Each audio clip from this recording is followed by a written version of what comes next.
restorer ng ating pong mga kaluluwa. Amen? So, salamat sa Panginoon sapagkat tayo po ay Kanyang itinakda para sa Kanyang karangalan at kapurihan. Amen? Sumasabay po ang ating sound system. Amen? Okay, so purihin po ang ating Diyos. Glory, glory. Sige po, panatili po kayong tayo. At tayo po dyan ako sa pagbasa. Amen. Okay, dito po sa Romans chapter 11, verse 16, 17, and then 19 and 20. But dito po muna tayo sa verse 17.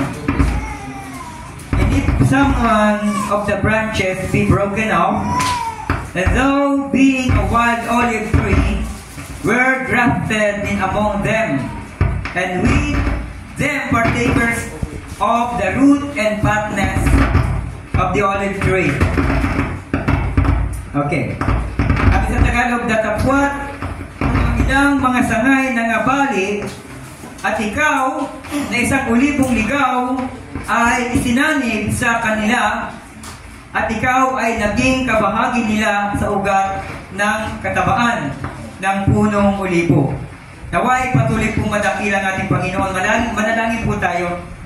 Diyos na kataas-taasan, Diyos ng langit at lupa, sa pagkakataong ito, muli kami po ay dumudulog sa iyong trono na merong pong pusong humahanap ng iyong pong salita at kapahayagan. Nagpapasalamat kami, Panginoon, sa hapong ito sapagkat minsan pa ay niloob mo na kami po ay makipagtipan sa iyo sa dakong ito ng iyong tabernakulo sa dakong ito, Panginoon. Salamat po, Ama, sapagkat kayo nga po ang siyang patuloy po namin kinikilala na nagre-restore ng aming mga kalakasan, ng aming mga buhay, Panginoon, at ng aming kaligtasan. At higit sa lahat, Panginoon, ang inyong pong pagtutubo sa atin. Kaya dakilang Diyos, pagpalain, Ama, ang mga kapahayagan, pagpalain, Panginoon, ang mga bagay na aming madidinig. Hayaan mo, Panginoon, ito po ay maging kapakipakinabang sa aming mga pananampalataya. Salamat po, Diyos, at po aming dalangin in Jesus Christ's name. Amen. Please be seated. Ayan. Okay. Ayan. Maganda bang part? Okay lang? Amen? Okay. Kasi nakaka-distract. Okay, so purihin po ang ating Panginoon. Salamat po sa Diyos. Ang last nating pagtitipon dito ay yung anniversary, no? Alam ko po na tayo pong lahat ay pinagpala. Amen? Salamat po sa pangunawa sa mga kapatid natin na sila po ay nag-giveaway, kayo po ay nag-giveaway. Yung mga bisita po ay nasa loob, kayo po ay nasa labas. Amen? Sapagkat kulang po talaga ang ating pong space, ano?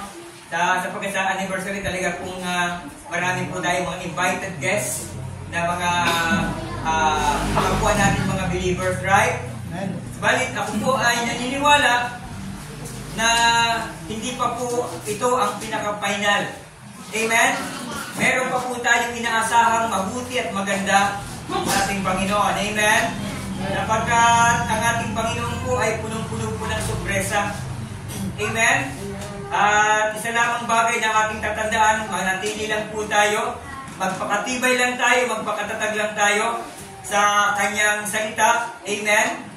Ulitin po na pangungunahan na po kayo na tayo pong mga nasa message ay tayo po talaga yung puntirya ng mga kasamaan sa mundong ito, no? Trouble sa sambahayan, no? At sa financial, karamdaman, amen?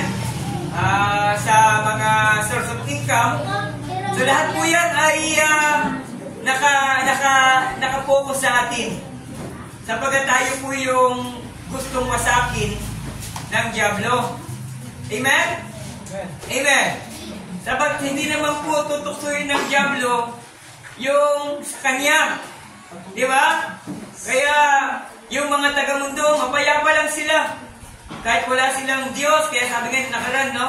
O, tingnan mo, Brother Branham, hindi ako nagsisimba, hindi ako nananalangin, pero tingnan mo yung katayuan ko, ang ganda. Di ba? Ganyan po yung madalas na pinapaging halimbawa na marami, pero alam naman po natin na mayroong Diyos na siya pong pagdating ng panahon ay ang mga tao ay haharap at tutulog doon. Amen. Upang magsulit sa lahat ng bagay na kanyang ipinagkatiwala. Alalahanin po natin, wala na po halos panahon. Amen? Wala na po halos, sabi nga nun, halos gahigla na lamang po yung distansya ng tinatawag po na pagbabalik ng ating Panginoon. Amen? So kaya, let us focus na lang po tayo sa kung ano po yung maghahanda sa atin, magpapatatag sa atin. Amen? So kaya nga po, inaanyayahan ko po kayo na sa bawat pagtitipon po natin, ay sabi nga, i-concentrate po natin, no? Maging attentive po tayo sa mga talata, sa mga kapahayagan, sabagat dito po ang tatawag na pagkain spiritual. Amen? Amen. Walang spiritual na bagay na sabi nga na hindi napapakinabangan sa bandang uli. Amen? Lahat po ay para sa Panginoon at kaluwalhatian ng Diyos. Okay. So, dito po tayo sa ating pong last October 21 na i-review, no? I-review natin ito. The Lord knoweth them that are His. Ang ating pong subject mamaya is part 2 lamang po ito. Sabi ko doon, has the seal of God. Ito po yung identification o pagkakakilanlan sa mga anak ng Diyos. Sila po ay merong pong selyo ng Diyos, which is the Holy Ghost. Amen? Okay, sige po, balikan po natin sa book of 2 Timothy chapter 3, verse 19 up to verse 21. Sabi po ganito, nevertheless, the foundation of God standeth sure. Tingnan niyo po, no? Sigurado na po talaga na matatag ang pundasyon ng ating Panginoon. Having this seal, the Lord knoweth them that are His. Isa sa matatag na pundasyon na gustong ipakita sa atin ng talatang ito ay kilala ng Diyos ang para sa Kanya. Amen? And let everyone that nameth the name of Christ depart from iniquity. Sila na sumasambitla, sila na tumatawag, sila na nagnanaghoy sa pangalan ng Panginoon Jesucristo ay kinakailangan lumayo, no? Sa paggawa ng kalikuan. Amen? So kaya nga, sabi nga, magkaroon po tayo ng tatawag na evaluation sa lahat ng ating desisyon, sa lahat ng ating pong gagawin at gagampanan. Hayaan po natin na ang maging batayan po natin ay ang kalooban ng Diyos. Amen? Dapat dito po yung identification natin. Okay, another one. But in a great house, makinig kayo, in the great house, speak about the kingdom of God. There are not only vessels of gold and of silver. Hindi lamang daw po sisidlang ginto at pilak ang naroon sa great house na ito, which is the kingdom of God, and also of wood and of earth. Ibig sabihin, kahoy at ang luwad, o putik to, yung earth putik po ito, ha? Okay. Then sabi ganon, and some to honor, and some to dishonor. So makikita po natin, ha? Isa, para sa karangalan, ang isa ay para sa kasiraan. So ganyan po talaga ang inog ng mundo sa paglilingkod, yung mundo ng paglilingkod sa ating Panginoon. Let's say, isang pastor, isang ministro, isang pari, isang obispo, isang mangangaral na kilalang-kilala. Alam niyo si Jimmy Swaggart, Jimmy Swaggart, isa rin po yun. Talaga, ito po ay well-known evangelist, mga 90s po siya. Siya po ay mga evangelist noong 1990s, ano? At nakita po natin ang ministry niya, napakalaki. meron po siyang live broadcast, no? Na talaga po sa TV, no? Then, isang araw, nagkaroon po ng issue sa kanya. Meron pong pag-take ng video sa kanya na siya po ay pumasok sa isa pong hotel na meron pong kasamang babae. At sinundan hanggang sa kwarto, dalawa lang sila. So, nagkaroon ng issue po yun. And then, nag-confess naman ito, si James Waggart. And then, yung kanyang member na hati. Okay? So, ito po ang sabi. Ang iba daw po ay para sa karangalan ng Diyos, at ang iba ay para sa kasiraan ng Diyos. Kaya napaka-importante talaga yung mga titulo ng paglilingkod sa Panginoon, fivefold ministry ito. No? Apostle, prophet, evangelist, pastors, and teachers. Right? For the perfecting of saints. They are those people na nakalagay sa na-mention dito sa sinasabi po sa Ephesians 4:11 ay patungkol po sa mga man of God. No?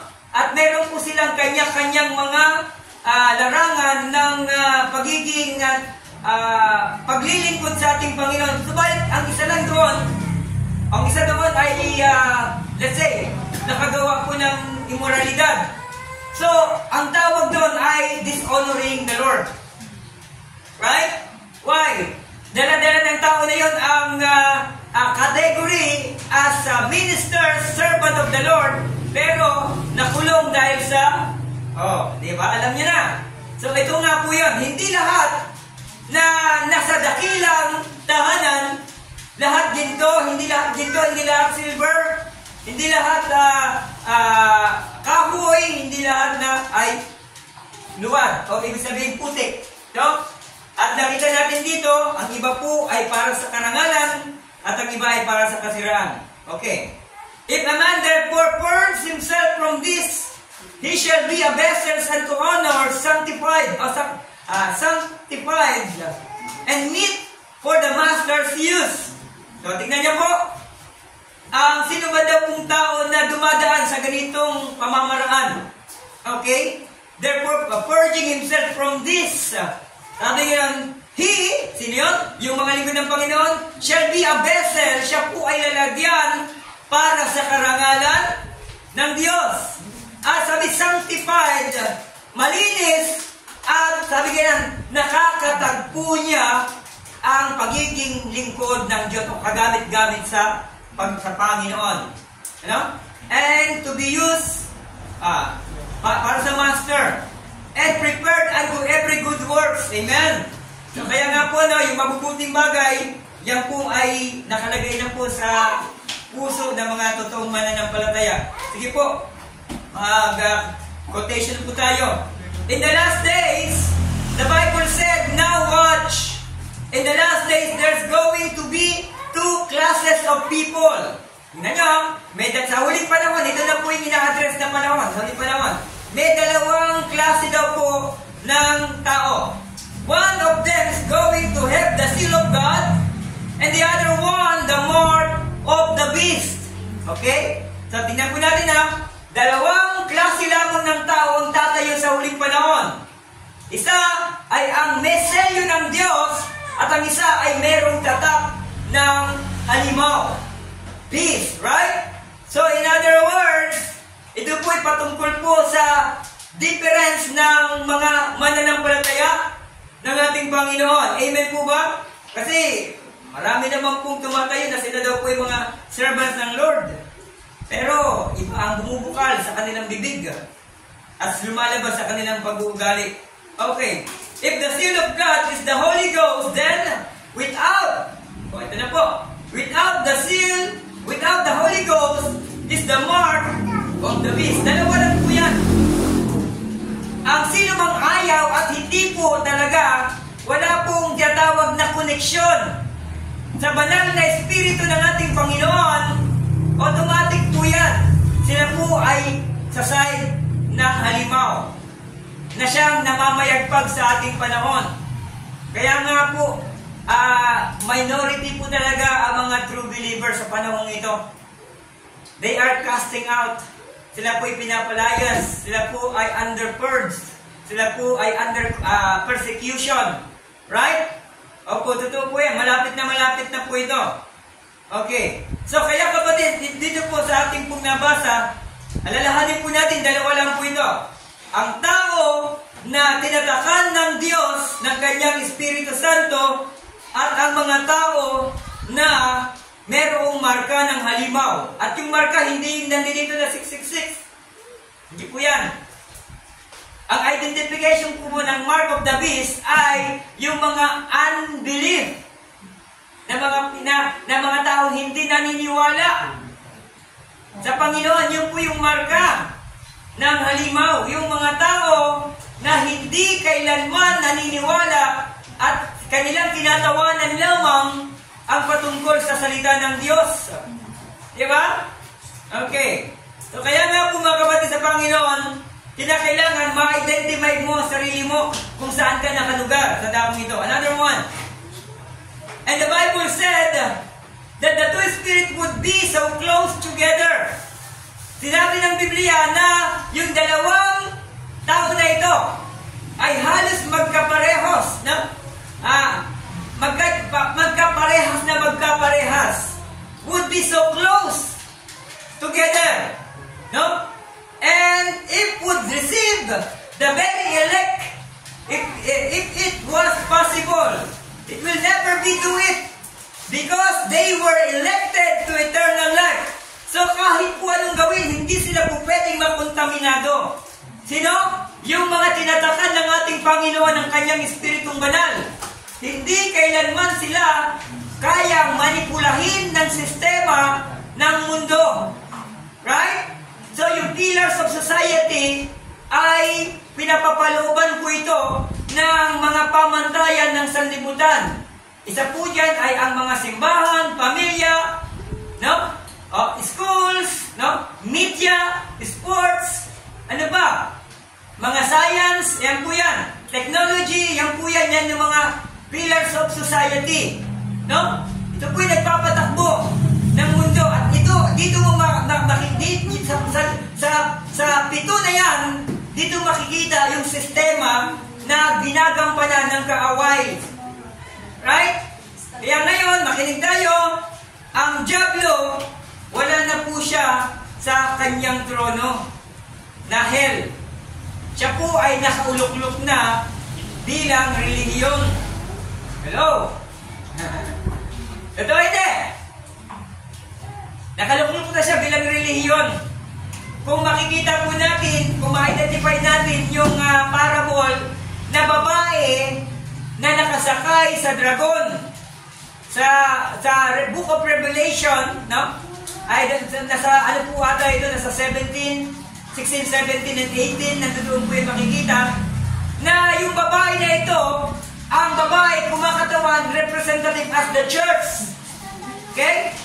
At yung halimaw, ito po yung tatawag na matandang dragon, na siya yung dating serpiente sa banal na kasulatan doon sa Garden of Eden. Pero ngayon sa huling panahon, dragon na siya, hindi na siya serpent.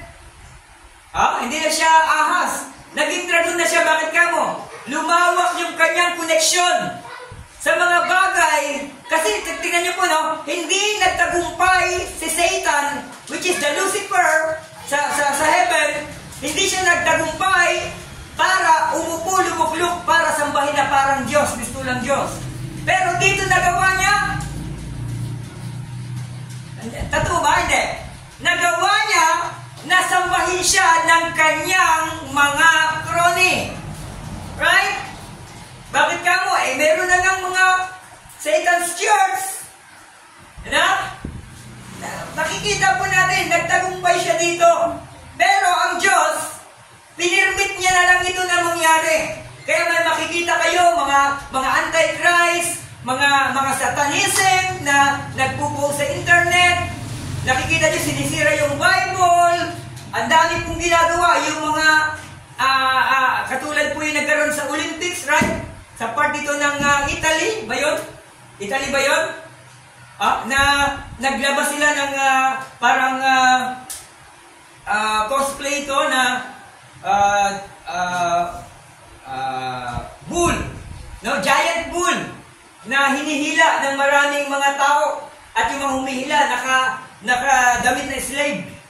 Tapos, yung bull na yon ay hinihila nila doon sa auditorium sa gitna at pagdating sa gitna, lumiliyab yung bibig. Then yung mga tao sa paligid niya ay nagsisamba, nagsiyuko sa kanya. So, nire-representative talaga ito. Yung pinoproject dito, yung tatawag na kung sino na ngayon ang nandito. Di ba? Andito na talaga siya. Kaya wala na siya doon sa hell. Andito na siya sa katawan at katauhan, kalalagayan at kalikasan ng simbahan. Kaya nga, Church of God, Church of Satan. Andiyan ba kayo? Oh. So, ito po yan sa panahong ito. Yung iba, parang okay lang sa kanila, parang common na lang na nakikita, no? Pero sa atin, warning yan. Na ito po ang nagpapakita ng katotohanan na malapit na talaga, wala na halos panahon ang mga tao. Kaya magpakatatag na lang yung mga tao. Dahil sa mga nangyayaring ito, alalahanin natin, pagdating ng takdang oras na inilagay ng Panginoon, lahat ng tao na may tuhod ay luluhod sa harapan ng trono. Subalit, kung ano talaga silang namatay, walang pagbabago. Diba? Kung namatay silang walang pananampalataya, kahit anong gawin ng kanilang mga mahal sa buhay, ng pagpapamisa, pagpapawalo-walo, o pag kung ano-anong ginagawa, walang magagawa yan. Hindi mababago, hindi po pwedeng maligtas. Kasi mayroong relihiyon na nagsasabi, pag namatay ng mga kasalanan, dadali po na sa purgatory. Wala namang purgatory sa Bible. Amen? At doon daw nilinisin pagka malinis na, dediretso sa heaven. Kasi nungalingan po yun. At yun po ay ang mga doktrina ni Satanas. Na yung mga tao, pag narinig, okay naman pala eh. Malilinis din naman pala ako, gagawa na ako ng masama. Kasi pwede naman ako ipamisa. Pwede naman magbayan pa mga mahal naman sa buhay para pamisa. Na ako ay sa purgatory ay nililinis ako. Diba? So ganun po yung pamantay. Kaya maraming mga tao ang binabaliwala na lang po yung panawagan ng ating Panginoon na pagpapanangulit, pagpapanumbalik sa lahat. Amen? But remember, sabi nga doon, and the Bible said there that the two spirits would be so close together. It would deceive the very elect. It is what's possible. It never be do it. Because they were elected to eternal life. Another one, church going. Just as knowing that their 10 virgins went out to meet the Lord rather, all sanctified, all holy, every one of them sanctified, 5 were dilatory, and let their light go out, 5 had oil in their lamps. Oh, nag-run dry. 5 na to, na dilatory na ito, nag-run dry. Yung dala nilang oil. Pero may yung 5 ay nananatili ang oil sa kanilang lampara. Okay, so dito pinapakita yung difference. Parehas na naglilingkod, parehas na nagpupuri, parehas na may Biblia, parehas na may pastor, parehas na mayroong pong simbahan, pero ang problema, yung langis. Okay? Okay. So, part 2 tayo ha. The Lord knoweth them that are His. Part 2 na po tayo. Kilala ng Diyos ang sa Kanya. Okay, kaya ito po yung katotohanan, no? Makinig tayo, hindi lahat, nasabi na po natin ito, hindi lahat ay para sa Diyos. Although ang lahat ay galing sa Diyos, masama at mabuti, pero ang lahat ng Kanyang itinakda para sa Kanyang kaluwalhatian, yun lang ang babalikan niya. Are you with me? Amen. So kaya kapatid sa Panginoon, alalahanin po natin, marami po talaga tayong makikita na parang abala lamang sa mga pang-tradisyong relihiyon. Ang sabi, nag-church naman ako kaganina, okay na yun. Diba? Pumasok naman ako ng church namin kaganina, okay na yan. Diba?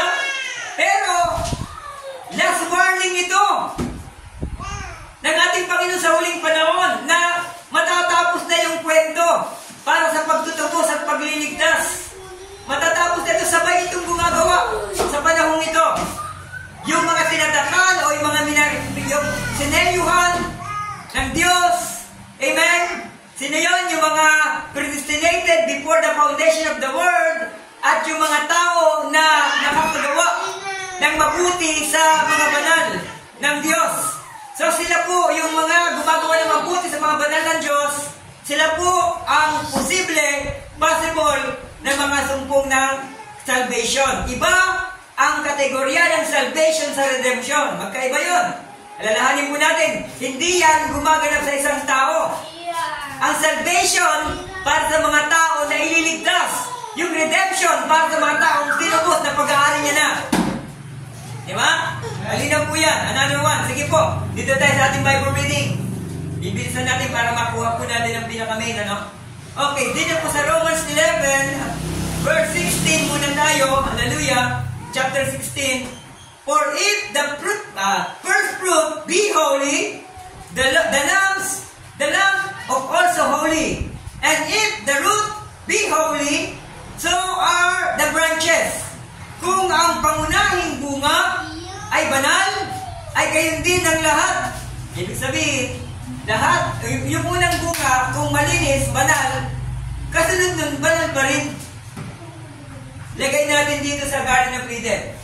Hindi sa Garden of Eden, nasa labas na pala sila tatay. Kay Cain at Abel. Diba? Kung makikita po natin, sabi ganyan, yung first fruit dapat matuwid. Diba?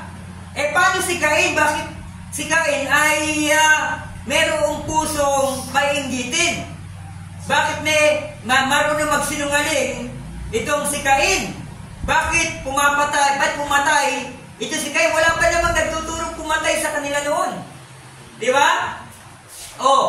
So bakit may pusong ganun? Kung yung bunga mabuti, o yung puno mabuti, dapat yung bunga mabuti rin. Diba? Kaya nga, full of mystery po talaga ito. So, sa atin, binuksan sa atin ang propeta na si Cain ay hindi po anak ni Adam. Dahil si Adam ay anak ng Diyos. At kung ang puno ni Adam ay ang Diyos, ang lalabas kay Adam ay galing din sa Diyos. Naniniwala kayo doon? Amen? Kasi Biblia po yung nagsasabi. No? Kung ano ang puno, siya yung bunga. Diba? Pag mabuti ang magulang, lalabas sa pamilya at anak-anak ay mabuti rin. Diba? Amen. Okay. So kaya nga po, salamat dahil po pasalamatan ng ating Panginoon sa buhay ng mga anak na mga masisipag.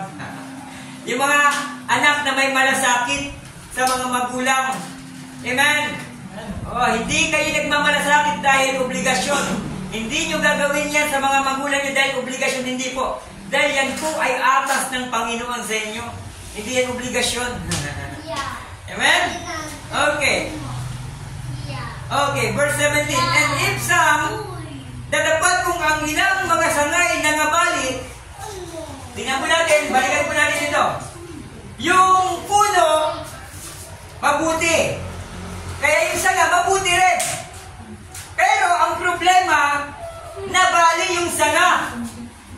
Pag sinabing nabali, ibig sabihin, ang isang puno pag nabali, ay pag isang sanga nabali sa puno, kaya siya matutuyo dahil wala na siyang resources. Wala nang nagsusupply ng mineral sa kanyang sa sanga. Right? Kaya natutuyo. Still, siya pa rin ay galing doon sa puno na yan. Kung mangga pa rin siya, puno pa rin siya ng mangga, pero nabali nga lang. Less fortunate, diba? Less fortunate na sila. Diba? Tingnan niyo po. And if someone or some of the branches be broken off, and though being a wild olive, tayo na po ito, tree, were grafted in among them, and with them partakers of the of the root and fatness of the olive tree. Kung ang olive tree ay nabali sanga at yung tayo na tatawag na ligaw na olibo, tingnan nyo ligaw na olibo, ay idinugtong sa nabali na sanga. In continuation, sabi ganon, tingnan nyo po, no? Tayo daw po ay merong karapatan, no? Na tumanggap, amen, ng mga mabubuting bagay o bahagi na mas maganda sa puno. O, ito, tuloy na po natin ito. Okay. Sasabihin mo nga, ang mga sanga ay nangabali upang ako ay makasanib. Tingnan niyo po mga kabalid, ano? Sino po ito sabi dito? To make it plain, ano? Ito po ay Israel. Nabali ang Israel upang bigyan ng daan ang nobya o yung Gentile bride na ito. Amen? Kaya sasabihin mo nga, ang mga sanga ay nangabali. Ito po yung, kaya sanga, sapagkat 12 branches po ito. 12 lahi po ito, yung Israel. Yan po, mga nangaputol po yan. And then, para ibigyan ng daan na tayo po ay mapaalig po doon. Amen? Well, mabuti sa kawalan nila ng pananampalataya ay nangabali sila. Tingnan niyo po, no? And then, sabi kayo, and thou standest by faith, be not high-minded. Huwag tayong maging mataas ang ating kaisipan, but fear.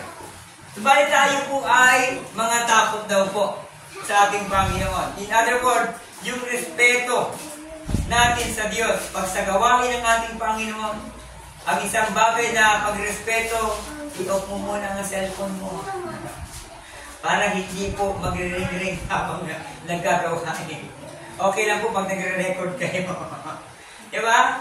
Kasi pag tayo po ay nasa gawain, dapat po talaga focus tayo. Pero hindi po talaga po pwede dahil may mga bata tayo, kagaya yung mga bata natin na talagang maingay, no? Hindi mawawala po talaga yan eh. Kasama po yan, no? Pero sa atin, sabi nga, hayaan po natin na kumilos po ang Diyos sa ating mga pananampalataya sapagkat ang Diyos po mismo magpapatibay ng ating pananampalataya sa lahat ng ating napapakinggan. Okay, quotation na po tayo. Pag-andala mo lang. Andiyan po yung bata? Si Teo? Yan. Yung mga magulang, wala pa? Okay. Quotation muna tayo. When you are bought by the blood, kung ikaw daw ay nabili na sa pamagitan ng dugo of Jesus Christ and sealed by the Holy Ghost, kung makikita po natin, binili ka muna ng dugo, anak ka na niya. Di ba? Amen? Dati ka na sa kanya, pero binili ka ng dugo. Kaya sabi po ito sa 2 Corinthians pa ito, o sa 1 Corinthians, na binili ka ng isang napakahalaking halaga. At ito po sa pamamagitan ng dugo. Amen? Kaya salamat sa Israel. No? Merong Israel na pumatay kay Jesus Christ para yung dugo na ito na pinambayad ay magkaroon ng katuparan para sa kapakinabangan nating mga hintil. Right? Huwag kayong maniniwala ha, kasi may lumalabas sa internet, mga Israel daw tayo. Hello? Kasi sabi ganun, itong bansa natin dati, ang tawag ito, Upir. Upir daw ito, na ito daw po ay binatahanan ng mga Israelita sa kanilang paglalakbay. At ito daw po yung lugar ng ating bansa, ng Pilipinas, ay Upir. Ito na tinutukoy na upoy sa silangan. Okay? So sabi ganun, kaya itong bansa natin, tayo mga Hudyo. Matuwa tayo, mga Hudyo tayo. Ay, hindi ako natutuwa. Sapagkat ayaw ko na maging Hudyo. Sapagkat walang Hudyo na bahagi ng nobya. Walang Hudyo na mararapture. Sapagkat sa second coming ng Panginoon. Amen? Ang mararapture, yung kagaya natin na naputol yung sanga ng Israel at tayo minugpong. Yun. Tayo po yun. Yan, malinaw na malinaw sa ating nababasa na tayo po yung ligaw na ulibo na idinugtong sa pamamagitan ng ating pananampalatayang pinapasakdal ng salita. Right? Amen? At ito ang naging pangunahing pamamaraan upang tayo na dati ay wala sa Panginoon ay may panahuli, ma-revive ang ating kalalagayan spiritual. Kasi lahat ng tao makasalanan, baging Israel. Walang matuwid. Pero salamat sa Panginoon, nabagat dahil po sa Kanya pong pagbibigay sa atin ng daan, pagkakataon, ay nakita natin ng malinaw kung sino po tayo before the foundation of the world. Okay, let's continue. You no longer belong to the world. Okay? Or anything pertaining to the world. No? Oh, tingnan niyo po, no? Hindi ka na bahagi ng mundo o yung sistema ng mundo. Tingnan niyo po, no? Wala na kayo sa sistema ng mundo. O yung mga tinatawag na para patungkol sa mundo, pertaining to the world. Right? So wala na po tayo po dyan. Hindi na po tayo, wala na po tayong koneksyon sa mga sistemang pang-reliyon, pang-tradisyon. Yan po yan ang pertaining sa katawag na mundo. Okay? And you are owned by God. Ikaw pag-aari ng Diyos, hindi ka pag-aari ng relihiyon. Hindi ka pag-aari ng tradisyon. Kaya yung mga tao na patuloy na lumalabis sa tradisyon at relihiyon, sila may pag-aari sila ng relihiyon. Pero hindi tayo pag-aari ng relihiyon. Amen? Amen? Kaya tayo po'y bukod tayo, labas tayo dyan. Kaya sabi nga nun, ano ba identification nyo? Di ba? Pag hindi ka oneness, hindi ka Trinitarian, bogus kayo. Hindi kayo ma-identify na Kristiyano. Yun ang sabi nila. Pero iba sa sinasabi ng Biblia at ng Diyos. Amen?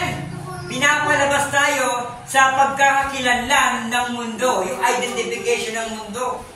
Hindi ka dapat magpa-identify bilang Trinitarian, hindi ka dapat magpa-identify bilang oneness, hindi ka po pwede magpa-identify bilang mga Baptist, Catholic, and so forth. Hindi. Ang totoong mananampalataya, nagpapa-identify sa salita. Revelation po ito. Okay. Sabi ganyan, you owned by God. And another thing is, a seal is a security. Tingnan po, no? Has the seal of God. So, ang isang bagay pa daw po, tayo daw po sabi ganon, hallelujah, seal is security. Seal means you are secured. Kaya kapag ikaw po ay nilapatan ng banal na Espiritu ng Panginoon, yes, hindi ka pa mawawala dito, andito ka pa rin. Kabahagi ka pa rin, yung apak mo pa rin sa mundong ito. Meron ka pa rin katawan na anytime po pwede pong magkasakit, po pwedeng tuksuhin ng dyablo. Ito po yung katotohanan. But remember, kagaya ng ating na pag-usapan, na-discuss doon sa Kapulaan, na kahit kaming mga pastor, kahit kayo mga message believer, naniniwala sa Biblia at sa mensahe ng Panginoon, hindi tayo exempted sa mga tentasyon, sa mga tukso ng kaaway. Hindi tayo exempted dyan. Kasi yan talaga yung purpose ng mundo, na silain tayo. Pero the good thing is, pagdating ng manunukso para ikaw ay bihagin sa mga bagay na tentasyon, sa anumang bagay na may kinalaman sa pagiging makamundo, merong pong hahadlang. At ma-identify yung hadlang na yan bilang selyo ng Panginoon. At yung selyo ng Panginoon, yan ang papatay sa nag-a-arouse na pagnanasa sa buhay ng isang mananampalatayang totoo. Nandiyo ba kayo? Kasi hindi mawawala talaga. Bilang mga mananampalataya, merong something talaga na nasa katawang pa natin dahil tayo po ay merong katawang panglupa. Merong babangon at babangon dito, galit, sama ng loob, paghihiganti, puot, di ba? Pakikipag-away, pakikipagdalo, paghihiganti, and so forth. Kasamaan, kayamanan, ang tawag pa dito yung mga imot. Di ba? Meron ganyan nag-aarose. Hindi tayo ligtas dyan. But remember, if we are sealed by God, tandaan niyo po, yung selyo na yan ang papatay sa gustong bumangong makalupang damdamin. Yan ang trabaho ng selyo ng Diyos. diyan gumagawa yung pahit niya sa'yo. Hindi ka ligtas sa lahat ng temptasyon sa paligid mo. Sa babae, sa lalaki, sa kapwa lalaki, kapwa babae, lahat ng mga tao, hindi ligtas sa mga ganyang temptasyon.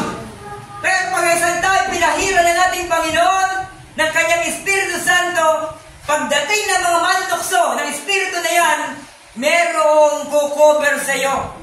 Because you are sealed by the Holy Ghost. Kaya nga holy, pananatilihin ka niya, i-restore niya sa iyo ang pagiging banal. Kaya sabi ka nun, hindi ka po pwedeng makontaminado ng sistema ng sanlibutan. Are you with me, church? Hindi ka po pwedeng makontaminado dahil you are chosen and elected. Sa panahong ito, parang malabo pa rin sa'yo. Parang hindi mo pa maunawaan ito. Pero kapatid, darating ang panahon. Itong sinasabi ng maliit na pastor nito, mangyayari sa'yo. Antayin mo. Kasi may mensahe pa. Diba? Kung tapos na yung rapture, wala nang mensahe ka nito. May mensahe pa. Yan din ang isang pagkakilanlan. Dahil kung tayo po yung Pilipino ay bahagi ng mundo, walang mensahe ng rapturing message dito. Walang mensahe ng pag-agaw. Pero meron eh. Ibig sabihin, we are Gentiles. Not Israel, not Hebrews, right? We are Gentiles. Sa mga mukha nga lang natin eh, alam mo naman mga Israelita, tatangot sa ilong nila tayo, mga huwag kang mahihiya kung ang ilong mo ay, di ba? O, di ba? O, salamat sa Panginoon at sa katamtamang luto tayo, hindi tayo sunog, hindi tayo puti. Kayo manggi tayo, o, di ba? O, yan, alam nyo kapatid, kung meron mang ganitong bagay, nakapredestin ang Pilipinas, dito talaga magsisimula yung totoong mga mananampalataya. Naniniwala kayo? Yeah. Hindi dahil sa ito po ay bansa na dating mga Hudyo o Israelita, pero sabi nga nun sa gitnang silangan, may ibabangon. Amen? Salamat sa Panginoon. Amen? Nadeklara sa ating bayang Pilipinas na ito ang itatayo ng Panginoon bilang mga pangunahin niyang mga lingkod. Amen? Naniniwala kayo? Amen? Okay. Sige, ako po'y naniniwala po dyan. Dahil sa Asia, ang Pilipinas lamang talaga yung maingay sa paglilingkod. Di ba? Iba't ibang relihiyon nga lang. Pero andito po nakalagay. Amen? Ang isa sa mga tatawag na pinili ng Panginoon, ilan sa mga pinili ng Panginoon bilang nobya. Okay. So, now, you that don't believe in eternal security, I don't know, but a seal signifies security. This destination. Tingnan niyo po, no? Kaya, may selyo, then merong destinasyon. Amen? Ang tawag po dyan, spiritual journey. Amen? Lakbaying spiritual. Kung ang rotation mo, bahay, trabaho, lakbaying pang-temporal. Pero, meron ka, sa iyong kalooban, meron kang lakbaying spiritual. Pag sinabing lakbaying spiritual, hindi ito literal kang lumalakad para mag-Bible study, hindi yun.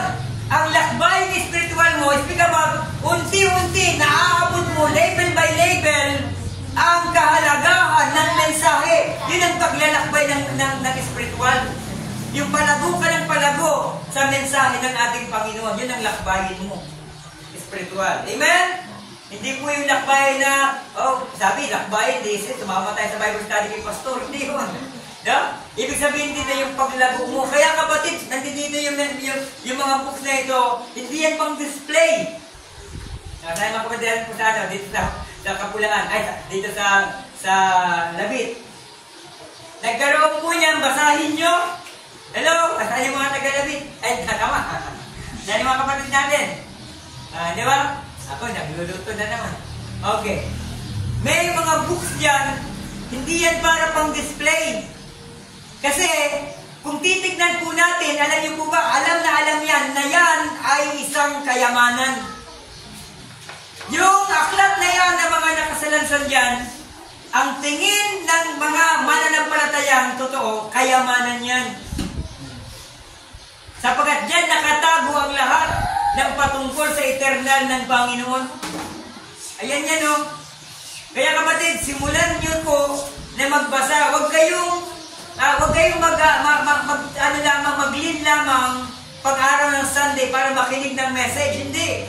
Dapat tayong lahat, meron po tayong pagbabasa ng Biblia, meron po tayong pagbabasa ng mga quotation, ng mga ganyan, para mas lumago tayo. Kasi habang nagbabasa ka, naglalakbay yung spiritual mo.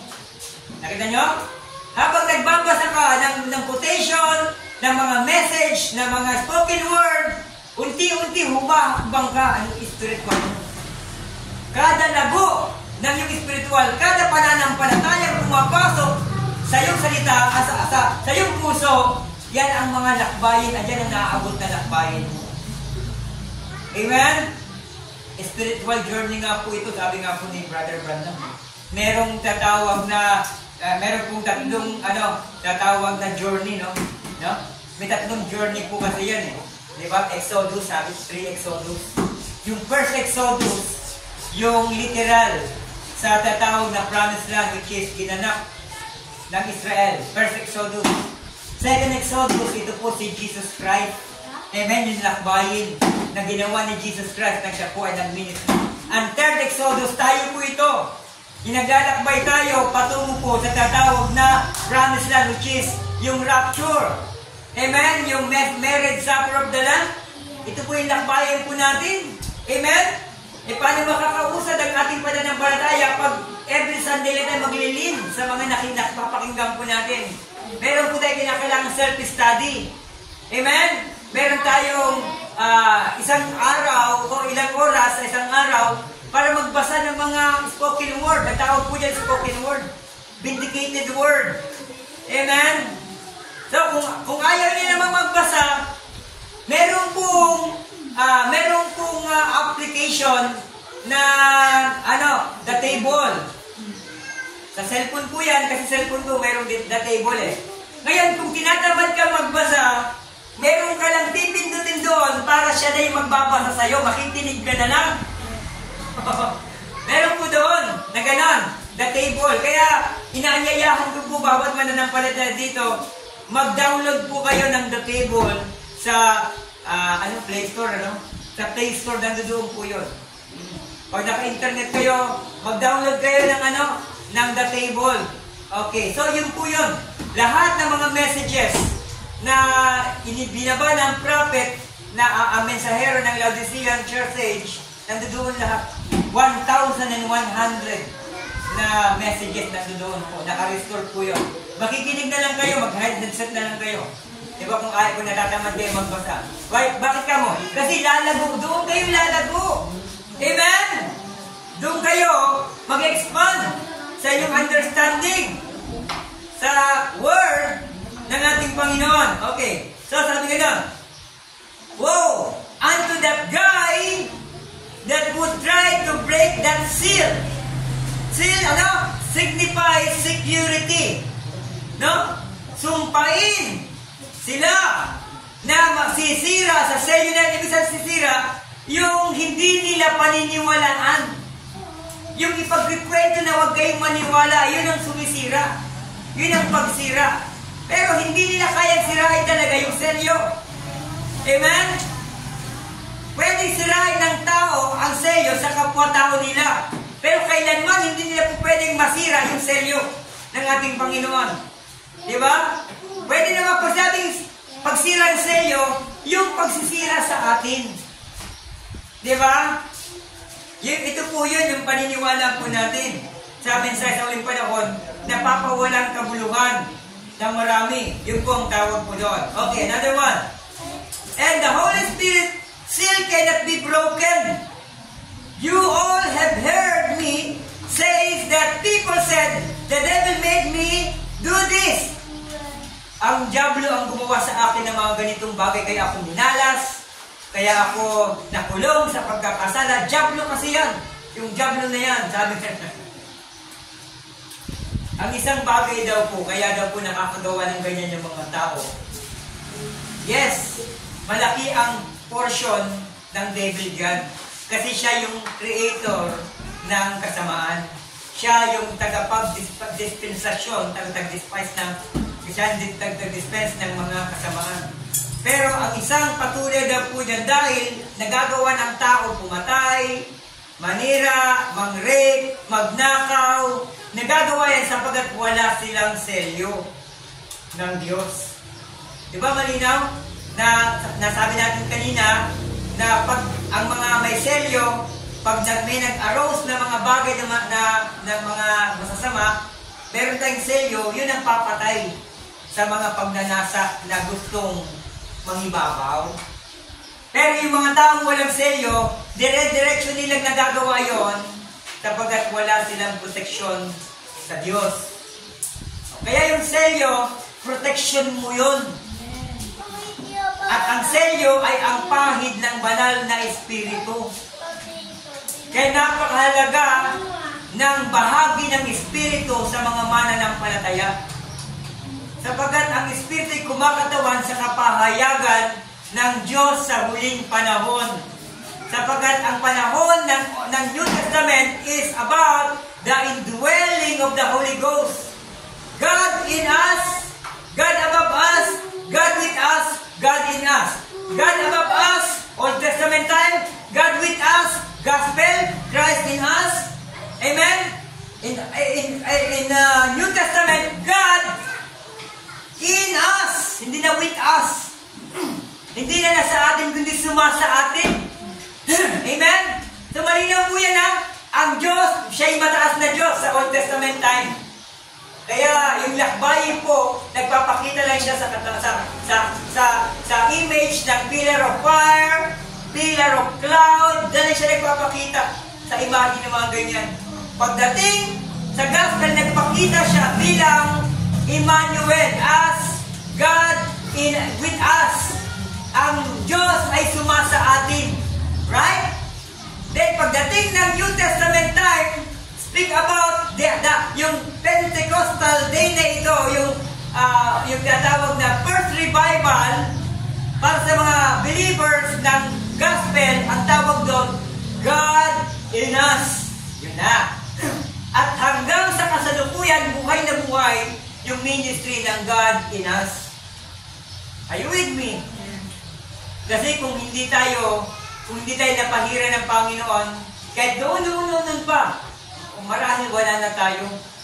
Kasi ang mga walang pahid, kinakain agad ng lupa. Diba? Bakit ka mo? Madali silang aksidente. Pero pako lang, namamatay ng mga tao. Kagat lamang ng aso, namamatay na ang tao. Diba? Pero pag ang isang tao po ay mayroong panggampanin at may pahid, may tamang panahon para sa ibangon ng Panginoon, kahit nasa gitna na siya ng panganib, ililigtas pa rin siya. Ganun yun po yun. Kahit anong gawin ng diablo na ipahamak ang isang totoong lingkod ng Panginoon, kahit hindi pa siya totoong nabubuhay pa. Hindi pa now wicked, in other words. Right? Kasi, katulad natin, nung wala pa po tayo sa salita ng Panginoon, siguro marahil ang lalakas niyo magmura, ano? Diba? Ganon din ako eh. Ang lakas natin dati na magmura. Tapos, pag merong kagalit tayo, pinag-aksay natin pa na para pagbalakan ng masama, gantihan ng masama. Ganyan tayo nun eh. Bakit ka mo? Pero, may selyo ka, hindi lamang nabubuhay pa. Kaya sabi makikwiking. Kasi merong right time po yun. God's timing po yun. Kaya nga, ang isang binhi ng Diyos, isang seed, kinakailangan mo nang ibaon sa lupa. Tapos, pag nabaon na siya sa lupa, siyempre, lahat ng bakterya, lahat ng dumi ng lupa, mapupunta doon sa binhi. Right? Amen? Amen? Mababalutan siya ng iba't ibang uri ng dumi. Dumi ng tao, dumi ng hayop, mga bakterya, mga uod. Pero binhi siya ng Diyos. Pero darating ang panahon, tutubo yan. Hello? Pag tumubo yan, sabihin, yan ay para sa ating Panginoon. Kaya titingnan niyo po yung parable ng sower, 4 yun. Nalaglag sa batuhan, nalaglag sa daanan, nalaglag sa dawagan, at nalaglag sa tunay na lupa, matabang lupa. 4 po ito. Amen? So, yung tatlo na itong particular na ito yung mga nakakarinig ng word, pero hindi nakaka-penetrate, hindi nakakatagal, dahil nga wala silang sa tunay na binhi. Wala silang sa tunay, rather, na lupa. Kasi, habang yung parable kasi niya, kung bibigyan po natin ng daan po yun, isang magtatanim. Diba? Sa kanyang pagtatanim, lahat ng mga binhi nilagay niya sa lalagyan. Habang siya naglalakad, accidentally, may mga binhi, may mga salita ng Diyos na nalalaglag sa batuhan, sa dawagan, sa daanan. Pero, yung mga binhi na yon, totoong salita ng Panginoon na napapakinabangan ng mundo. But suddenly, pagdating ng problema, wala na.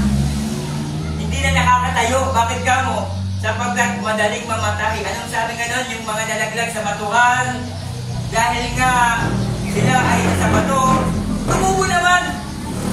Pero ang problema, dahil sa bato, mababaw lamang yung pagkakaba o nagugat sa lupa ng mga bato. Pagdating ng tag-araw, tag-init, ng problema, namamatay. Why? Sapagkat yung ugat hindi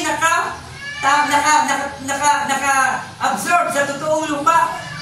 Yung mga nalaglag naman sa mga batuha, sa daanan, nalaglag yan yung mga daan. Sabihin na natin na yung mga tao na nangangaral sa daan. Yung mga may mga hawak na supot, nalaglag sa daanan. Diba? Yung iba, mabibless. Pero, pagbalik sa problema, wala na naman. Nalaglag sa daanan. Right? Marami nangangaral sa daan. Pero hindi yun ang tamang pamamaraan kasi. Are you with me? Deadly designated soil, earth, field. Merong nakatakdang totoong field. Ibig sabihin yung totoong taniman, lupa, na para talaga pit doon sa mga seeds. Right? At tayo yun na mga tamang lupa. Amen? Kasi yung seed, word. Yung mga lupa, classes of soil, dawagan, daanan, batuhan, mga tao yan. Yung yan. Pero yung seed, word, right? Eh yung matabang lupa, tayo po yun na pit tumanggap ng kapahayagan. Diba? Pero masakit yan ha.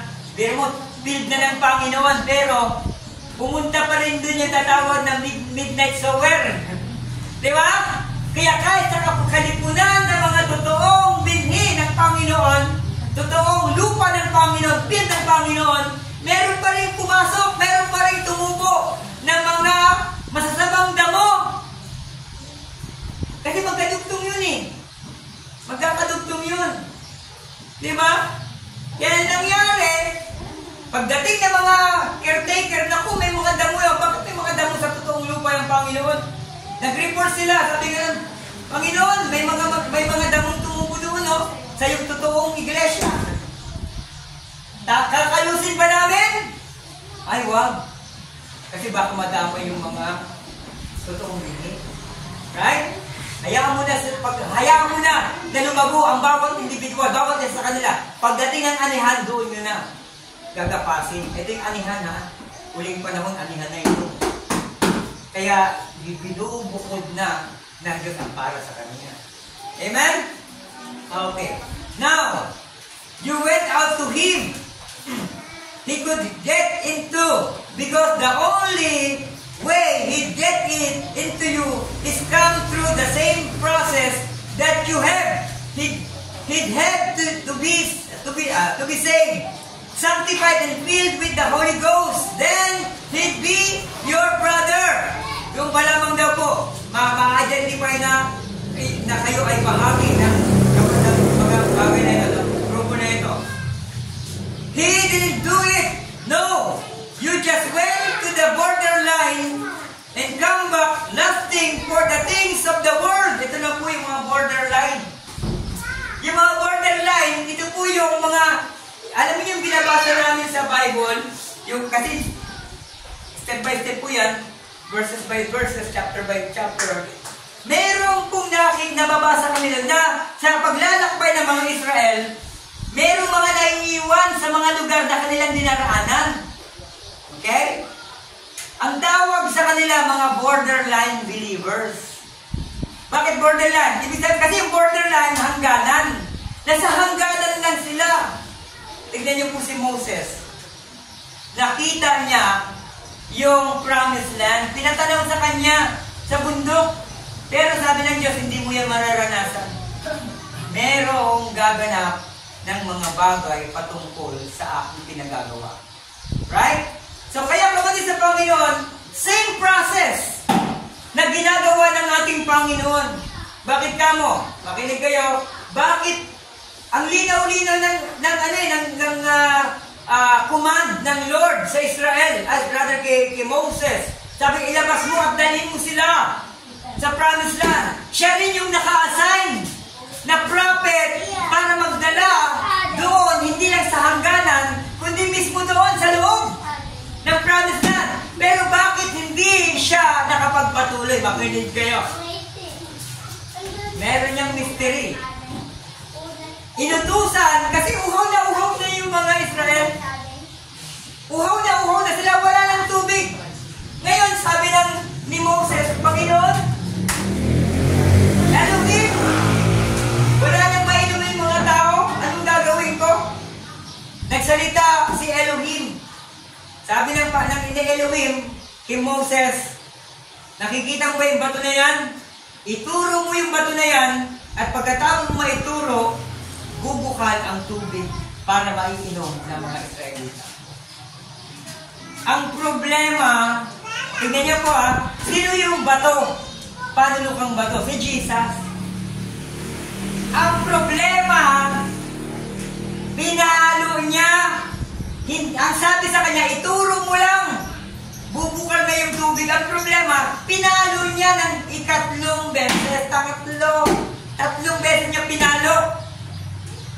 Hindi. Ang sabi, huwag mong paluin. Ituro mo lang. Kasi si Jesus yun eh. Di ba? The precious cornerstone. Right? Amen? Ang batong panulukan. Di ba? Ipinalo niya eh. Hindi siya nakarating. Hindi siya nakarating sa prasa. Hindi siya nakapalo. Pinatingin lang sa kanya. Right? So ganito po yan.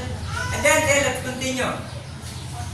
You just went to the borderline and come back lusting for the things of the world. He never went all the way over into Canaan. Tingnan niyo po, hindi nakapasok talaga. Si ano lang ang nakapasok, dalawa lang sila eh. Si Joshua at si Caleb. Right? Dalawang angkan lang ito. Si Joshua at si Caleb ang nakapasok sa border, sa promised land sa Canaan. Okay. So kaya kapatid sa Panginoon, yung mga mananampalataya, marami ngayon, mga borderline believers. Di ba? Ang identification sa kanila is yung tatawag na make-believer. Yung mga borderline believer. Okay, let us arise. Let us stand in the presence of the Lord. Bina-bina tayo, no? Oo. Kasi kailangan talaga mabigkas po natin ang mensahe dito. Okay.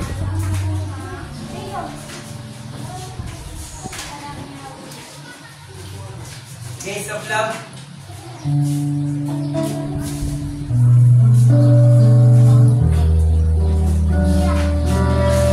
Thank you, Lord. Amen.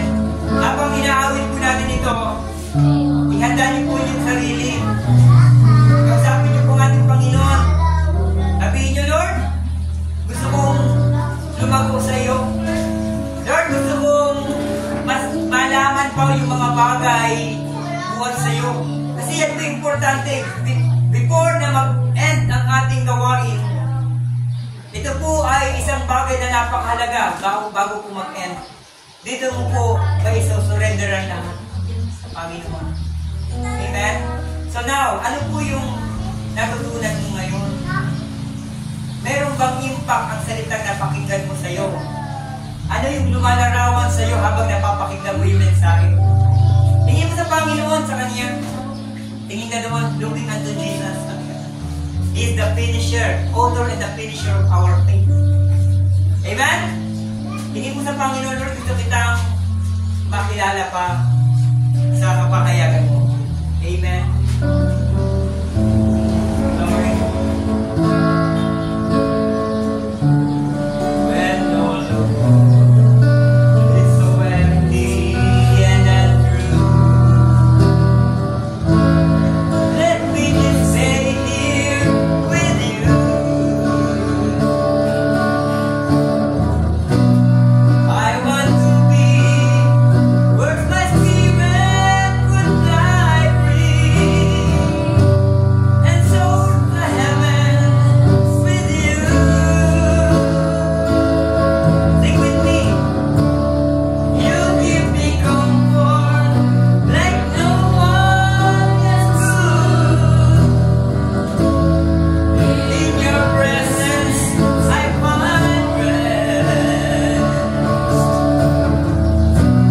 When no one else seems to care about me, your loving hands keep touching me. When troubles comes, open up the gates of love, Lord, take me. Fill my life with strength within. Let me linger in your arms. Guide me gently as I walk from day to day. Hallelujah. Sing with me.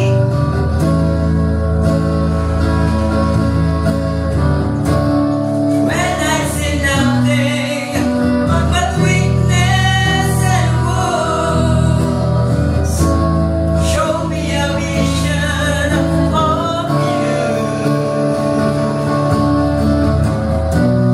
Let me behold you in the glory of your grace. You sing to me, Lord, and set me free. When troubles comes, open up the gates of love, Lord, take me. Fill my life with strength within. Let me linger in your arms. Guide me gently as I walk from day to day.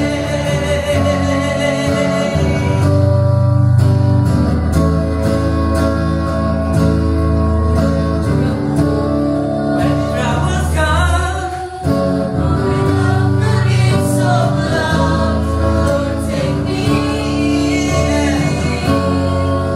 Fill my life with strength within.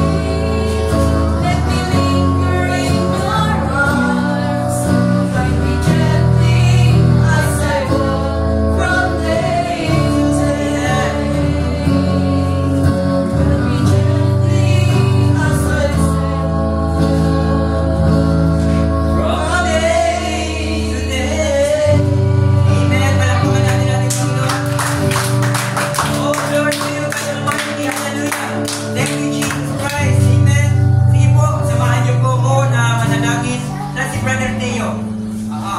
I-ready niya natin mamaya si Brother Teo dito. Dito na po kayo. Brother nga ano? Si Brother Jig, si Sister Michelle.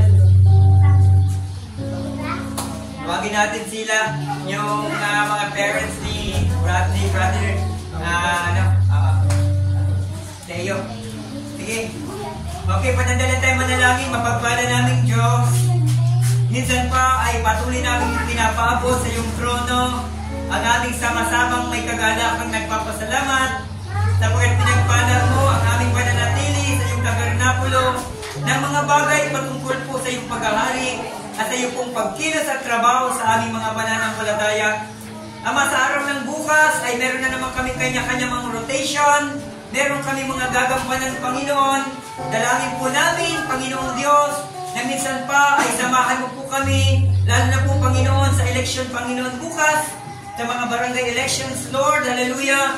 Bigyan mo po kami ng matalinong kaisipan, Ama, na aming pong pipiliin, Ama, na manguna sa aming mga barangay at mamuno sa aming mga pamayanan. Kabanan namin Diyos, hallelujah, isinasaalang-alang po namin sa iyo ang lahat ng mga bagay nito. Sapagkat alam namin, Panginoon, na kayo pa rin po ang pinagmumula ng lahat ng mga pamahalaan sa mundong ito. Kaya mapagpala namin, Ama, ang iyong mga lingkod na naririto, amang banal, pangunahan mo po kami, patuloy mo kaming samahan sa lakbayang spiritual, bigyan mo kami, Panginoon, ng kaisipan na patuloy pong may hangarin na lumago sa iyong kapahayagan. And continue to bless this ministry, continue to bless this tabernacle, Father God. Patuloy kang mag-raise up, Panginoon, ng mga tao, Panginoon, na iyo po, Panginoon, pong gagamitin upang magkaroon ng ganap na katuparan ang iyo pong inilagay sa dakong ito sa David West before the foundation of the world, sa mga taong inilagay mo sa mga pangalan sa aklat ng Kordero. Continue to bless Kabang and Quijano family and the rest, Father God, na mga kapatid na mga naririto. Patuloy mong i-bless ang aming mga sambahayan, ang aming mga pamilya, Panginoon. Pagpalain ang kaming ganap, Panginoong Diyos, para sa iyong ikaluwalhatian at para sa aming pong ikakabuti. Maraming salamat, kapagpala naming Ama, at patuloy po namin itataas sa iyong pangalan habang kami, Panginoong Diyos, ay naglalakbay sa pang-araw-araw po namin buhay. Ito po aming dalangin in the precious name of our Lord Jesus Christ. Amen and amen. God bless you po. Hallelujah. Dance, dancing, my soul, my Savior God, today.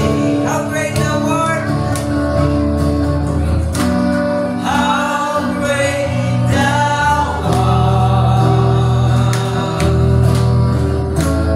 How great thou art! That sings my soul. That sings my soul. My Savior God, today. How great thou art! How great thou art! How great thou art! Amen and amen. Tanggapin po natin ang bendisyon ng ating Panginoon sa kanyang patuloy na karangalan sa ating buhay. Amen at amen. Pagpalain po tayo ng ating makapangyarihang Diyos. Oh, I love you, Lord.